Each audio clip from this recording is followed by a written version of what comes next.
Salut les amis jardiniers, on se retrouve aujourd'hui pour une nouvelle vidéo concernant la préparation des zones de culture pour l'année prochaine.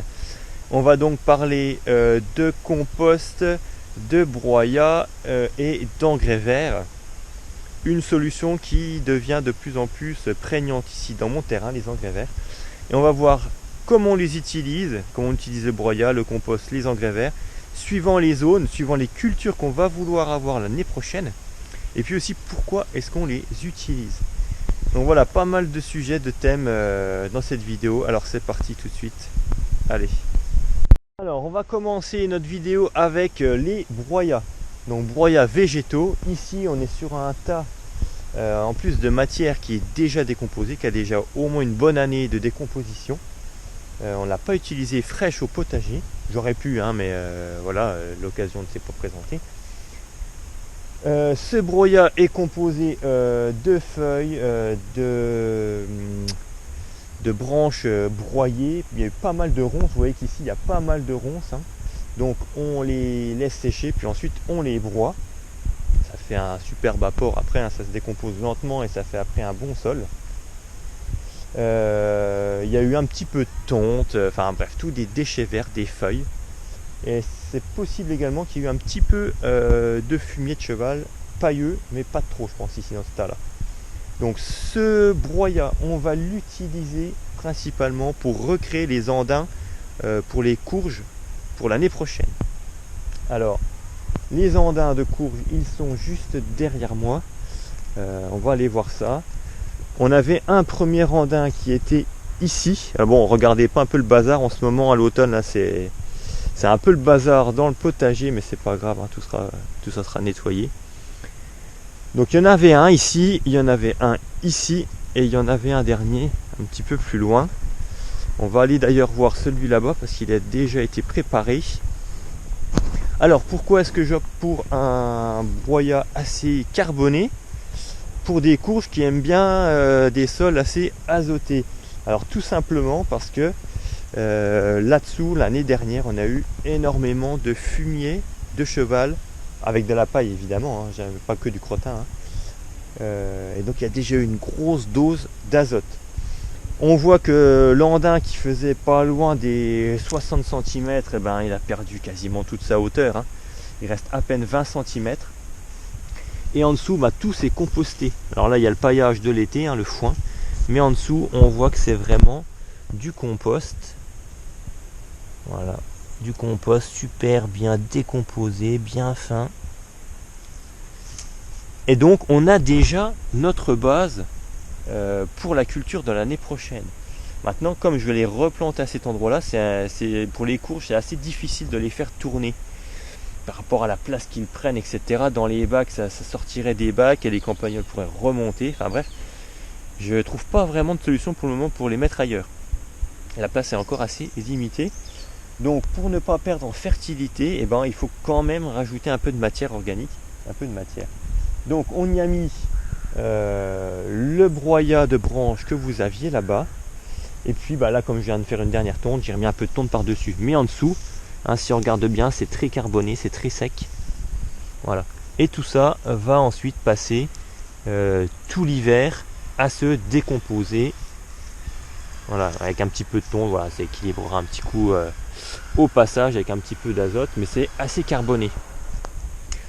Donc j'utilise ça pour refaire des andins pour les courges. Il y a eu, donc comme je vous l'ai dit, un apport assez massif d'azote l'année dernière.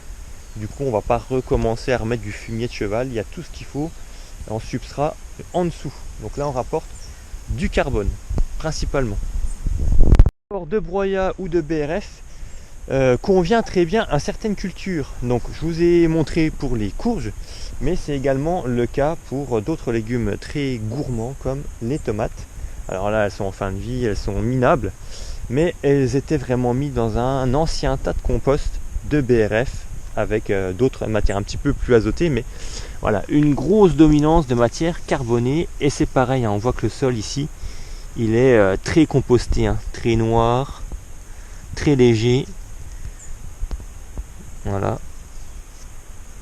Et donc les tomates, hein, c'est l'exemple de Landin, pourrait également bien convenir pour une culture de tomates. Alors, pourquoi est-ce que je ne fais pas ça dans tout le jardin, puisque ça apporte vraiment une grosse fertilité, hein. Et ben c'est parce que ça convient pas à tous les légumes d'avoir un sol comme ça, très composté, très léger, très riche, hein. Il y a certains légumes qui ne supportent pas ça et qui se comportent après très mal, qui poussent mal. C'est le cas par exemple des radis, des navets, tous les légumes en fait qui apprécient la terre, la vraie terre, la terre brune, la terre de champ. Une terre qui bien sûr va être enrichie, hein, mais beaucoup moins, donc avec beaucoup plus de parcimonie. Et on voit d'ailleurs toute la différence de couleur avec ici, hein. Donc là, bon encore elle est mouillée, hein, donc elle est un petit peu foncée. Mais ici on est sur une terre qui a été enrichie avec du compost, mais pas non plus à la folie, avec des cendres de bois pour équilibrer, parce qu'on est sur une terre légèrement acide. Et voilà, certains légumes vont préférer largement ce type de sol. Alors c'est le cas également pour tous les légumes que vous voyez derrière moi qui aiment bien des sols où vraiment on a de la terre, de la vraie terre. Donc je vous ai parlé des radis, ils sont juste là, mais on a également la mâche. Voilà, ces petits poquets de mâche qui sont déjà bons à récolter. Eux apprécient comme les salades, comme les poireaux, comme les haricots verts, comme les petits pois, les blettes encore. Voilà, des vrais sols, hein, pas des espèces de tas de compost ou des monstres de matière organique de 20 ou 30 cm d'épaisseur. Voilà, on ne peut pas utiliser la même pratique, la même technique pour tous les légumes. Hein, il faut vraiment voir comment réagissent chacun de ces légumes et adapter sa méthode en fonction de ce qu'on veut cultiver. Alors ça demande du coup pas mal d'anticipation, parce que lorsqu'on crée une zone avec beaucoup de matière organique, et ben ça veut dire que dans l'avenir on va plus pouvoir cultiver certains légumes dans ces zones là. Donc voilà, c'est pour ça qu'on n'utilise pas les mêmes méthodes partout. Alors cette fois on va passer non plus au broyat ou au BRF, mais au compost, au vrai compost mûr. Un compost bien équilibré, hein, vous connaissez le truc maintenant, équilibré entre carbone et azote, déchets verts, déchets bruns. Ici il est composé principalement de fumier de cheval décomposé avec de la paille, beaucoup de feuilles de sous-bois, un petit peu de tonte, mais je dirais que là-dedans grosso modo il y a moitié feuilles, un tiers de fumier de cheval pailleux et un petit peu de tout ce qui va me passer quand même sous la main. Il peut y avoir un petit peu de broyat de branches, etc. Un petit peu d'autres déchets, mais voilà, principalement c'est quand même de la feuille et du fumier de cheval. Donc là il est quasiment décomposé à 100%. Et là celui-ci il va donc prendre place pour enrichir un peu toutes les zones, ou même les légumes que je viens de vous parler précédemment. En termes de quantité, ça va être assez faible, hein. On va mettre l'équivalent de 2-3 pelles par mètre carré, de façon à ce que ça fasse pas plus de 1 à 2 cm d'épaisseur. On va incorporer ça au sol et ensuite on va protéger le sol pour l'hiver. Alors ici la méthode que je vais utiliser, c'est à nouveau un test, hein. J'ai remarqué qu'il y a quand même assez peu de vers de terre dans mon sol, malgré tout ce que je peux faire, paillage, engrais vert, peu de travail du sol, etc. J'ai un sol où il y a peu de vers de terre. Et pour cause, il y a peu de turicules, c'est-à-dire les excréments des vers de terre. Et donc pour essayer de les attirer, j'avais déjà dans l'idée de mettre une toile de paillage pour ne pas être embêté au printemps avec beaucoup d'enherbement. Mais je vais en plus, avant de mettre la toile, attendre une bonne pluie et mettre une couche de carton. Alors, vous savez peut-être que les vers de terre sont extrêmement friands de carton. Et donc on va utiliser du carton comme ça sur les planches, dans l'espoir d'attirer ces vers de terre. Alors je vérifierai quand même au cours de l'hiver que la pluie arrive bien à traverser tout ça, hein, de façon à ce que j'ai pas des bacs tout secs au printemps. Et s'il faut mettre de l'eau à l'arrosoir, je mettrai également de l'eau, hein.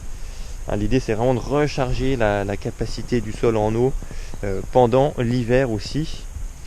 Donc un peu de compost bien mûr, avec parcimonie, ça va vraiment être profitable pour les légumes de l'année prochaine. Les zones que vous voyez là, c'est des zones où il va y avoir là, de la carotte.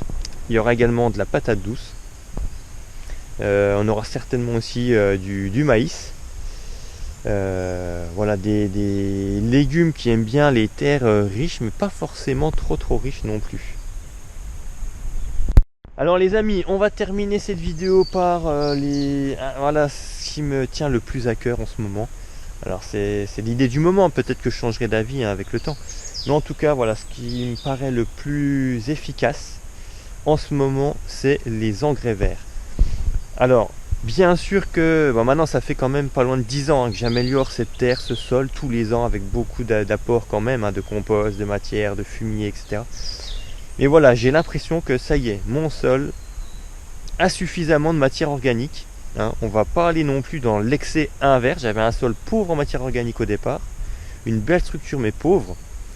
Et là j'ai l'impression que je vais arriver à un beau point d'équilibre. Et que si je continue à en mettre trop, je vais avoir l'effet inverse de ce que je veux obtenir. Donc là maintenant, ce que je veux, ça va être maintenir la fertilité, maintenir la belle structure du sol. Et pour ça, les engrais verts, ça me paraît être une solution super efficace. Déjà parce qu'ils vont couvrir mon sol, pas de terre à nu, c'est quand même l'essentiel. Ça me fait d'ailleurs super plaisir de voir que même en agriculture, là dans ma région, il y a quasiment plus de terre à nu. Ça y est, tout le monde s'est mis à faire du couvert d'automne et d'hiver. Je trouve ça quand même extraordinaire. Et donc, je vous le dis clairement, c'est eux qui m'ont inspiré, puis de discuter avec des agriculteurs aussi, qui m'ont donné l'envie de faire la même chose. Et ça fait 2-3 ans que je fais ça maintenant au potager. Et je n'ai plus non plus de parcelles à nu pour l'hiver. Elles sont soit avec de l'engrais vert, soit avec du carton, soit avec des bâches, soit du paillage. Et il y a quelque chose qui protège la terre. Alors pourquoi les engrais verts? Alors déjà, il en existe une quantité dingue. Ici on a de la moutarde, on a de la févrole, il y a également de la facélie. Alors elle s'est fait tellement manger par la puissance de la moutarde qu'elle est là, mais elle est vraiment toute petite, elle a du mal à trouver sa place. Il existe de la luzerne, du trèfle, du sorgho, du tournesol, des radis, enfin bref, du fenugrec. Il y en a des quantités dingues et puis chacun vraiment a sa spécificité. Alors cette année on a opté pour ça, certainement que l'année prochaine je passerai peut-être sur du radis et du fenugrec, enfin j'en sais rien. Je fais ça un peu au feeling et puis ce que je peux trouver aussi de façon assez économique. J'évite les jardineries, je vais voir directement les agriculteurs, ils ont des tarifs bien plus avantageux que ce que nous on peut avoir en magasin. Et puis un petit échange de vos procédés, quelques légumes en échange de quelques semences, ça fait toujours plaisir. Bref, donc revenons à ça. L'avantage de ces engrais verts également, ça va être la biomasse qu'ils vont pouvoir générer. Là, on va les laisser pousser tant qu'il fait beau. Et puis dès lors qu'il va commencer à geler, on va faucher tout ça à la cisaille. On va le hacher. Pas trop menu non plus, pour pas que ça fasse comme une pourriture. Mais le hacher grossièrement. Et ensuite, ce sera bâché avec les toiles tissées de maraîchage classique. Voire peut-être même du carton, je verrai bien ce que j'ai sous la main à ce moment-là. Comme ça, toute la biomasse va être restituée au sol tout l'hiver, et au printemps, on pourra semer là-dedans. Ça devrait être décomposé normalement pour au moins 2/3. On verra à ce moment-là si j'enlève ce qui reste ou si je plante directement. Ça dépendra évidemment des légumes. Si c'est des tomates, on peut planter là-dedans sans problème. Si c'est de la carotte ou du radis, évidemment, j'enlèverai quand même ce qui est en surface. Et puis, imaginez aussi que tout ce qu'on voit en aérien, il y a la même biomasse quasiment en souterrain. Donc là, on va vraiment enrichir. En plus que les racines vont remonter tous les minéraux, en se décomposant, les racines vont également enrichir en matière organique tout le sol en souterrain. Quand les racines vont pourrir, ça va créer plein de porosité dans le sol. Enfin bref, moi j'y vois vraiment que du bonus à utiliser ces magnifiques engrais verts. Donc on en voit, il y en a un peu partout là-bas. Il y en a là, puis bon, vous avez l'habitude hein, de voir mon potager en ce moment, il en est assez rempli. Donc pour le moment, je ne vous dis pas que c'est la solution miracle, hein, et je ne sais pas s'il existe une solution miracle. Mais là où je voulais en venir, c'est que vous voyez bien que on ne peut pas raisonner toujours avec de la même façon pour toutes les cultures. Certains vont apprécier le BRF, le broyat, des sols très compostés, des lasagnes, etc. D'autres vont apprécier une terre franche, une vraie terre brune, enrichie évidemment, mais avec parcimonie. Et puis d'autres vont apprécier autre chose, des terres peut-être plus pauvres. Donc n'agissez pas de la même façon partout dans votre potager. Hein. Essayez de réfléchir aux besoins des légumes que vous voudrez planter. Ben voilà les amis, vous voyez donc que l'amélioration du sol, la préparation du sol, le paillage, les broyats, les composts, les engrais verts, tout ça, il n'y a pas de solution miracle. Malheureusement, il n'y a pas de formule magique qui pourrait s'appliquer partout. Ici, moi je fais comme ça, je serais presque tenté de vous dire faites tout sauf ce que je fais, hein, comme ça vous serez sûr de ne pas être déçu. Mais voilà, toujours apporter de la nuance, pas d'excès dans les pratiques que vous allez faire. Parce que en général tous les excès, hein, on sait comment que ça se termine, hein, ça se termine en queue de poisson, ça le fait pas de trop. Donc voilà, moi j'essaye toujours de jongler avec de faire au mieux, de faire au mieux avec ce que j'ai comme matière, en réfléchissant quand même à ce que je vais avoir comme culture l'année prochaine, de façon à ne pas faire trop d'erreurs. Pour le moment, ça a l'air de se passer plutôt correctement. Hein, vous pouvez voir un peu les récoltes qu'on fait ici. Prenez toujours avec des pincettes ce qu'on vous dit à droite ou à gauche, puisque ce qui va être une vérité dans un endroit pourra être totalement différent chez vous. Hein, voilà, on voit des pratiques chez certains dont moi j'ai essayé et je sais que c'est d'ores et déjà la catastrophe ici. Donc voilà, testez, regardez comment ça réagit, ne faites pas tout votre jardin de la même façon. Parce qu'en cas d'erreur, de boulette, on peut créer l'effet totalement inverse de ce qu'on voudrait quand même créer. Hein, on peut, avec trop de matière organique, bloquer un sol, et puis pas bloquer un sol pour juste quelques jours, bloquer un sol pour des années. Et il faudrait vraiment plusieurs années pour qu'il se remette de votre erreur, voire trop apporter de choses. Bon voilà. On en finit là-dessus les amis. Faites-vous votre avis, testez chez vous et puis quant à nous on se retrouve très très bientôt. Allez, ciao, bye bye.